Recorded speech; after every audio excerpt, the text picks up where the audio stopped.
Hello friends, welcome to my channel Dipti Prithibi. আজ আবার নতুন একটি গল্প নিয়ে হাজির হলাম। গল্পটি ভালো লাগলে লাইক এবং কমেন্ট করবেন এবং আমার চ্যানেলটিকে সাবস্ক্রাইব করে আমার পাশে থাকবেন। সে আজ অনেক দিন আগের কথা, 1000 কি 1500 বছর তো হবেই। প্রাচীন গ্রিসের অ্যাথেন্স বলে একটা জায়গা ছিল। অ্যাথেন্স কিছু অপরিচিত নাম নয়, সবাই এর নাম শুনেছে ইতিহাসে। অ্যাথেন্স একটা পাহাড় ঘেরা ছোট্ট গ্রামে এক জঙ্গলের মধ্যে পুরনো একটা বাড়ি ছিল। অবশ্য বাড়িটি অনেক দিন ধরে খালি পড়েছিল। এক নির্জন পাহাড়ি অঞ্চল, তার উপর জঙ্গল দিয়ে ঘেরা পরিবেশ এবং লোকজন পরিত্যক্ত। লোকজন না থাকলেও বাড়িটা কিন্তু খুব একটা ভাঙাচোরা অবস্থায় ছিল না।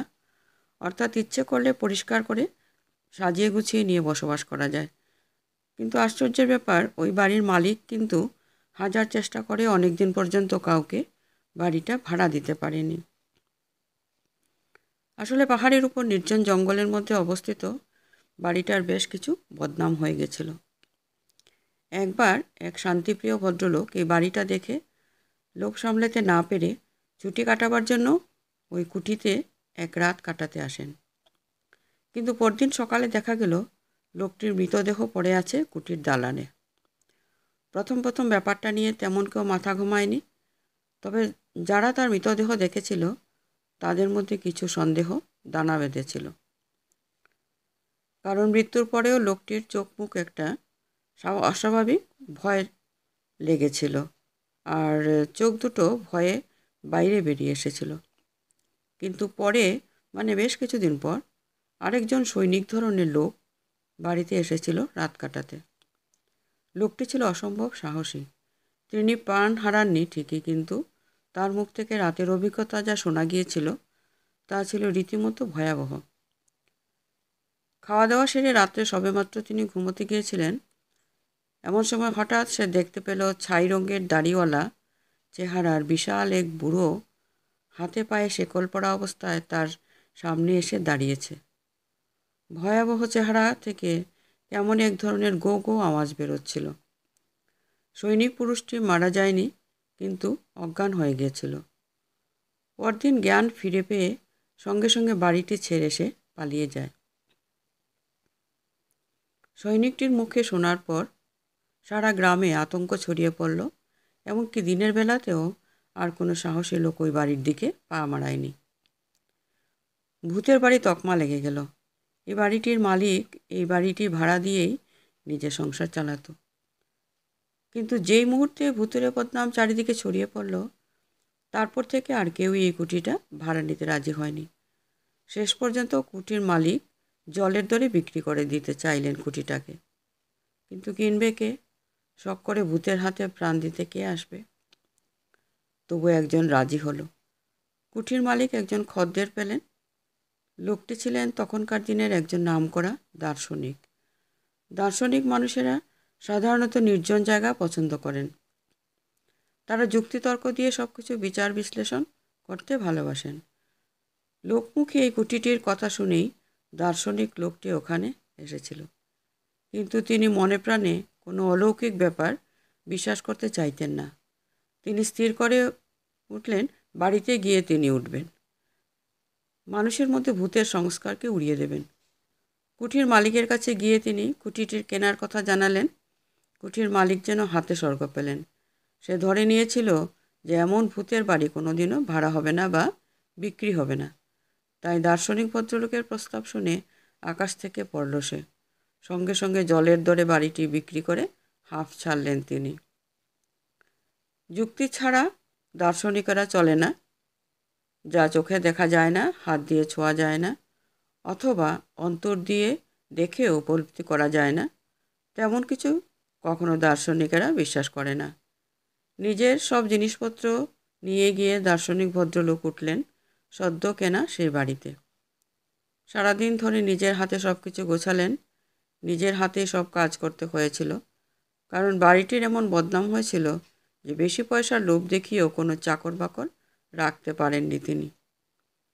যাই হোক, সারাদিন পরিশ্রমের পর দার্শনিক ভদ্রলোক বেশ ক্লান্ত হয়ে পড়েছিলেন। খুব একটা খাবার ইচ্ছে না থাকলেও রাতে সামান্য রুটি মাংস আর কফি দিয়ে রাতের আহার শেষ করলেন। তারপর তিনি গিয়েছিলেন তার ছোট্ট বিছানায়। মাথার কাছে সেকেলে ধরনের একটা জানালা ছিল, সেটা খুলেই রাখলেন। গরমের দিন রাতের ফুরফুরে হাওয়ায় অত্যন্ত ক্লান্ত দেহে বাতি নিভিয়ে শোয়ার সাথে সাথেই তিনি গভীর ঘুমে তলিয়ে গেলেন। কতক্ষণ ঘুমিয়েছিলেন কে জানে। হঠাৎ একটা অদ্ভুত আওয়াজ আর অস্বস্তির মধ্যে তার ঘুমটা ভেঙে গেল। গভীর ঘুমে আচ্ছন্ন মানুষের হঠাৎ ঘুম ভেঙে গেলে প্রকৃতিস্থ হতে সময় লাগে। ভদ্রলোকেরও সামান্য সময় লাগলো তিনি কোথায় আছেন, কেমনভাবে আছেন এটুকু বুঝতে। তারপর তার সব কিছু একে একে মনে পড়ল। তিনি নতুন বাড়িতে এসেছেন, আর নতুন বাড়িতে এটাই তার প্রথম রাত্রিবাস মনে পড়তে লাগলো। কান খাড়া করে অদ্ভুত আওয়াজ আর অস্বস্তিটা বোঝার চেষ্টা করতে লাগলেন। 2-3 মিনিট মরার মতো পড়ে থেকে তিনি বুঝলেন আওয়াজটা অনেকটা শেকলের আওয়াজের মতো, কিন্তু খুব অস্পষ্ট। কে যেন অনেক দূর থেকে শেকল টেনে টেনে আসছে। ধীরে ধীরে চোখ মেলে তাকালেন দার্শনিক ভদ্রলোক। জমাট অন্ধকার সারা ঘরে ছড়িয়ে আছে। মাথার কাছে জানালা দিয়ে কেবল আকাশটুকু দেখা যায়। অবশ্য সেই সময় আকাশটাকে আলাদা করে চেনা যাচ্ছিল না। আকাশের রং ঘরের রং এক হয়ে গিয়েছিল। দার্শনিক ভদ্রলোক কিন্তু চট করে বিছানা ছেড়ে উঠে বসলেন না। তিনি লক্ষ্য করতে চাইলেন ব্যাপারটা কি। আরও একটা অস্বস্তি তিনি অনুভব করলেন। সমস্ত ঘরের বাতাস যেন স্তব্ধ হয়ে আসছে। একটা দম বন্ধ করা গুমোট পরিবেশের সৃষ্টি হয়েছে। অনেকটা সময় যখন এইভাবে কেটে গেল আর জমাট বাঁধা অন্ধকারটা যখন ধীরে ধীরে সয়ে এলো, হঠাৎই তিনি আবিষ্কার করলেন হাতে পায়ে শেকল বাঁধা একটা অস্পষ্ট ছায়ামূর্তি আস্তে আস্তে ভেসে উঠছে। হাত নেড়ে সেই ছায়ামূর্তিটা কি যেন বলতে চাইছে তাকে। দুটো চোখ থেকে যেন জ্বলন্ত আগুনের আভা বেরোচ্ছে। দার্শনিক ভদ্রলোক ছিলেন প্রচণ্ড রকমের সাহসী। এই ভয়ানক দৃশ্য দেখেও তিনি ভয় না পেলেও একটা অদ্ভুত বিস্ময় তাকে কিছুক্ষণের জন্য আচ্ছন্ন করে ফেলল। তিনি বুঝতে চেষ্টা করলেন জিনিসটা কি। কোনো ভয়ঙ্কর দানব নাকি কোনো অসৎ মানুষ ওইভাবে সাজগোজ করে এসে তাকে ভয় দেখাচ্ছে। শুয়ে শুয়ে এসব নানান যুক্তিতর্ক যখন তার মনে ঝড় তুলেছে, তখনই তিনি দেখলেন সেই হাতে পায়ে শিকল পরা ছায়ামূর্তিটা ধীরে ধীরে তার দিকে এগিয়ে আসছে। মূর্তিটার দু চোখ তখনও জ্বলছে। সে যেন মুখ হাঁ করে আর হাত পা নেড়ে কিছু বলতে চাইছে তাকে। আর তার হাত পা নাড়ার সাথে সাথে শেকলের ঝনঝন আওয়াজটাও ক্রমাগত শব্দ তুলছিল। অন্য কেউ হলে এতক্ষণ নিশ্চয় অজ্ঞান হয়ে যেত, অথবা দুর্বল হলে মৃত্যু হতো। কিন্তু অত্যন্ত সাহসী এই দার্শনিকের কিছুই হলো না। বরং তিনি যেমন ছিলেন সেইভাবেই তাকিয়ে রইলেন ছায়ামূর্তিটার দিকে। আসলে তিনি দেখতে চাইছিলেন মূর্তিটা এরপর কি করে। এক মুখ দাড়ি গোফের জঙ্গল আর এক মাথা চুলে মূর্তিটাকে তখন বেশ ভয়াবহ মনে হচ্ছিল। তার উপর তার হাতের নখগুলো বেশ বড় বড়। হাতের তীক্ষ্ণ আর বড় বড় নখ দেখে দার্শনিক ভদ্রলোকের মনে একটা অন্য ধরনের ভয়ের উদ্বেগ হলো। মৃত্যুর পর আত্মা মানুষের কতটা ক্ষতি করতে পারে সে সম্বন্ধে তার কোনো ধারণাই ছিল না। এমন কিছু পৃথিবীতে আছে বলেও তার বিশ্বাস ছিল না। চোর ডাকাত ভূতের চেয়ে বেশি ক্ষতি করে বলে তিনি মনে করেন। কিন্তু এখন তিনি কি করবেন? এই বিপদ থেকে আত্মরক্ষার উপায় ভাবছিলেন যখন, হঠাৎ সেই সময়ে দার্শনিক ভদ্রলোক লক্ষ্য করলেন মূর্তিটা আর এক পা এগিয়ে এসে ক্রমাগত পিছু হটতে লাগলো। একসময় সে ঘর পরিত্যাগ করল। অশরীরী মূর্তিটাকে পিছিয়ে যেতে দেখে দার্শনিক ভদ্রলোকটি পূর্বের অবস্থা ত্যাগ করে বিছানা ছেড়ে উঠলেন। তারপর নিজের ঘর ছেড়ে বাইরে এসে দাঁড়ালেন। অদ্ভুত বা আজব যাই হোক, তিনি লক্ষ্য করলেন ব্যাপারটা। মূর্তিটা ধীরে ধীরে নিচে নেমে এলো। তারপর উঠোনের ঠিক মাঝখানে গিয়ে হঠাৎই যেন কর্পূরের মতো মিলিয়ে গেল। দার্শনিক একবার চিৎকার করে বলেন, কে কে বলে, কিন্তু উত্তরে কেবল অনেক দূর থেকে ভেসে আসা অস্পষ্ট গোঙানি ছাড়া আর কিছুই শুনতে পেলেন না। যে জায়গায় মূর্তিটা অদৃশ্য হয়েছিল সেখানে দাঁড়িয়ে অনেকক্ষণ স্তব্ধ হয়ে কে যেন ভাবলেন। তিনি আরও 2-1 বার ডাকাডাকি করেও কারো কিছু উত্তর পেলেন না। বিফল মনোরথ হয়ে তিনি ঘরে এসে শুয়ে পড়লেন। বাকি রাতটা তিনি ব্যাপারটা নিয়ে চিন্তা করতে করতে কাটিয়ে দিলেন। ভোরের আলো ফোটার সঙ্গে সঙ্গে গত রাতে ঠিক যে জায়গা থেকে মূর্তিটা অদৃশ্য হয়ে গিয়েছিল, সেখানে এসে অনেক কিছু পর্যবেক্ষণের দৃষ্টিতে খুঁটিয়ে খুঁটিয়ে লক্ষ্য করতে লাগলেন। কিন্তু দিনের বেলায় কোনো কিছুই তার অস্বাভাবিক মনে হলো না। পাহাড়ের টিলায় এই বাড়িটা ছিল লোকালয় থেকে বেশ কিছু দূরে। তার উপর ভুতুড়ে বদনামের জন্য লোকজন থেকে এমনকি কোনো সাহসী পুরুষ এই বাড়ির ত্রিসীমানায় আসতে ভয় পায়। নির্বান্ধব এই পরিবেশ দার্শনিক ভদ্রলোক আবার তন্ময় হয়ে গেলেন নিজের পড়াশোনায়।